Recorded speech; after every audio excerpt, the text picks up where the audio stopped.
ตัวหูละตีว่าสินค้านะกำลังจะเข้ามาใหม่ก็หู้แหละแต่เขาหู้ว่ามันจะลงนิสัยสิเชื่อนี้นะตัวอย่าให้พลาดเด้อแล้วการเรื่องนี้นะต้องปิดเป็นความลับเขาสิเวทให้ตัวผิดหวังถ้าผ่านงานนี้ไปพวกข้าทั้งหมดก็สิสบายเขาจะตั้งใจให้ไม่ดีที่สุดเตรียมคนของเขาให้พร้อมบอกคนของเขาเตรียมตัวให้พร้อมถ้าได้เครื่องครบแล้วให้แจ้งเฮ้ยเอาหลอดมาให้เขาดู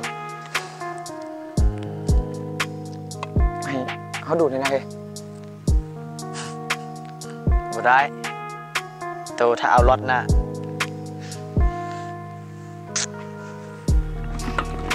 ว้าสดชื่นมีแห้งสบายแล้วงานพวกตัวพักกันให้ยังบริเวณอย่างนะ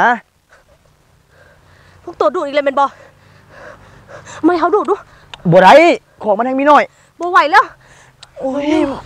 ยไม่สุภาพกันเทศอย่างก่อบ่เห็นวะนี่หอบมาผู้เดียวนี่นักกันนักเฮ้ยหน้านะเขาซื้อซื้อหลายไปนี่นะโซนไปซื้อน้ำกันในเด้อโซซิฮู้ว่าบูธเขาลงอยู่ใส่โซซิบิญญาซื้อได้อีกคนก็บอกได้เลยเอากี่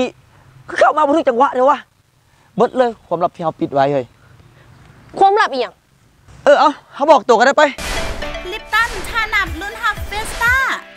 กติกาง่ายๆเพียงแต่ซื้อลิปตัน2ตุ๊กราคา 8,000 กีบจะได้รับคูปอง1ใบเพื่อไปเล่นเกมนับจำนวนบักนาวและบักม่วงอยู่ตามรถฟอร์ดเฟสต้าหลังจากนั้นตอบ3คำถามหลังคูปองให้ถูกต้องแล้วไปปอนใส่กล่องซิงโซกที่บูธกิจกรรมลิปตันสถานที่ทำอีทพบกันที่บุญนมัสการพระธาตุหลวง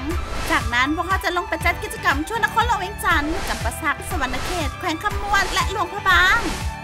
ติดตามวันเวลาสถานที่ของบูธกิจกรรมในที่เพจลิปตันลาวโอ้คักกระดาษถ้าว่าเขาได้รางวัลพวกเขาทุกคนในนี้ก็สิสบายสิมีรถขี่ไปวังเวียงแล้วเขากับบ่ได้ต้องจ้างรถเมียอีกต่อไปต้องพวกเขาก็เลยพากันไปหาซื้อมาดูดมาดื่มแบบบ่หยุดบ่เศร้าเลยนะเพราะว่าซานี่น่ะแซ่บอีกอย่างแถมยังรุนโซกอีก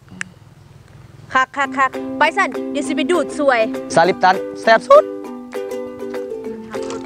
สิได้บินรถไปวงเวียงแล้วเว้ยหยิบกินสูแล้วครับไปซื้อมาอีก